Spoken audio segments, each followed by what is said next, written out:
16-year-old Zamer Bajrami is receiving care in a hospital in Prizren for trouble with his hand.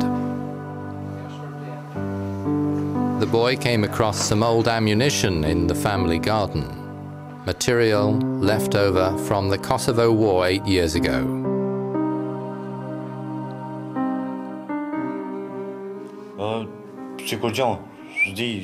I saw this projectile thing in the garden with my brother. I picked it up because I didn't think it would be dangerous. I shook it and I heard a noise. I don't know why I did that. I took a hammer and I hit the thing a couple of times. Then I hit it again and it blew up. I saw that half my hand had gone with it.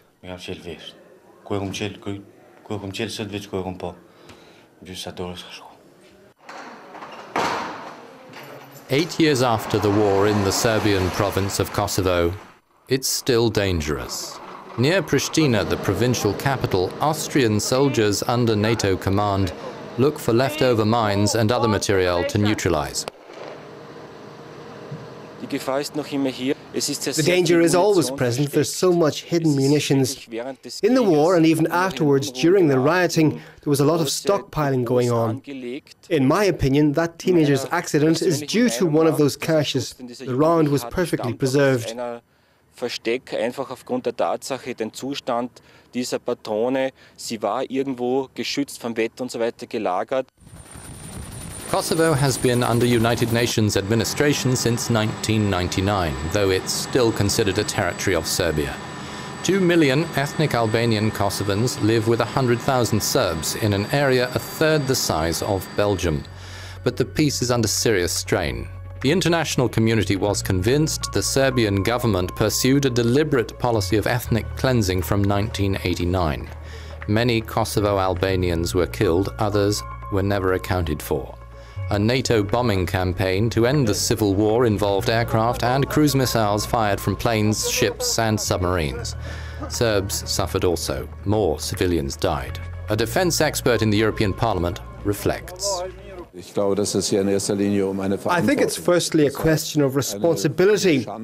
It's shameful that during the wars in Yugoslavia, with civil wars raging in the heart of Europe, we Europeans were incapable of ending those wars. Today, when we talk about a common European security and defence policy, or foreign affairs, our primary duty is in our direct geographic environment. Die Sicherheit in unserem unmittelbaren geografischen Umfeld und da insbesondere der Balkan wirklich die wichtigste Aufgabe. The population today has NATO protection from some 18,000 troops in what's known as KFOR units.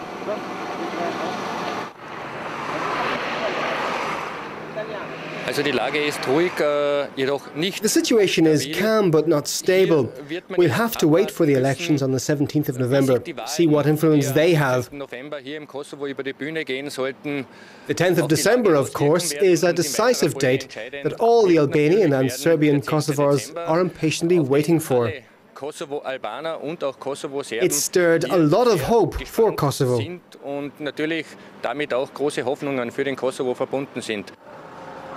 December is a time for further decisions. Local tension is running high.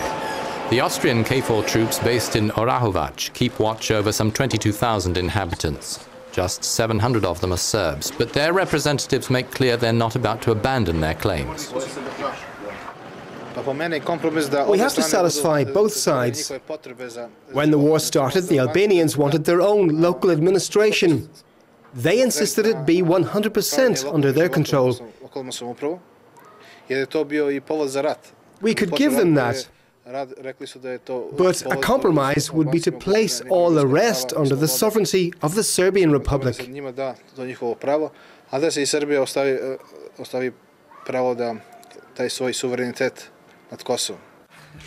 The Finnish former President Matti Ahtisaari, as the UN Special Envoy for Kosovo, this summer proposed giving the province the status of independence, but under European Union supervision.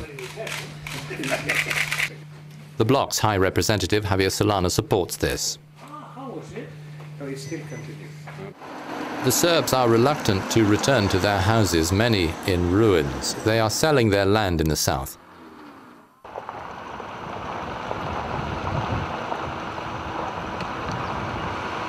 Feeling unwanted, young Serbs don't see their future there. The Greens in the European Parliament also support Ahtisaari's proposal. I think the chances are quite small that they will reach a compromise, and I think then there's only viable solution, and that is independence of Kosovo. It's the position of the European Parliament. We, as the Greens, we have always supported that position. It's not without problems. I think a lot of things need to be done after this status of independence has been determined, especially by the European Union. But I think for the moment, I don't see any other solution. A group of EU experts in Pristina share this opinion. They are preparing further plans. The European Union will deploy around 1,800 police and judges to help consolidate the rule of law. And the Commission will continue working with the local authorities to introduce all the necessary reforms to come closer to meet European Union standards. And this is a very important part of our relationship with Kosovo, is helping Kosovo approximate to European Union acquis, to best practices, and in particular to European Union values in terms of respect of political criteria. The experts are aware there is a shortage of administration personnel. The mayor of Suka-Reka meets with members of the KFOR unit to discuss reconstruction aid.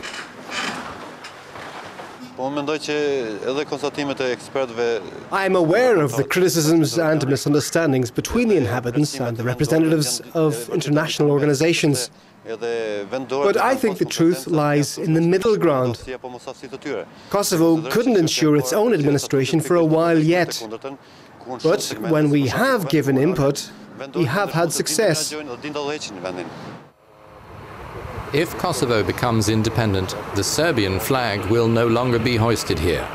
The Austrian Social Democrats are wary of a new crisis. I think that those who follow the Ahtisaari plan blindly and who even want to reinforce it are forgetting that it won't help the Kosovo Albanians if this leads to a new crisis in the region. The consequence would be that, thanks to the EU and also Russia, we would block Kosovo's progress and integration into the international community.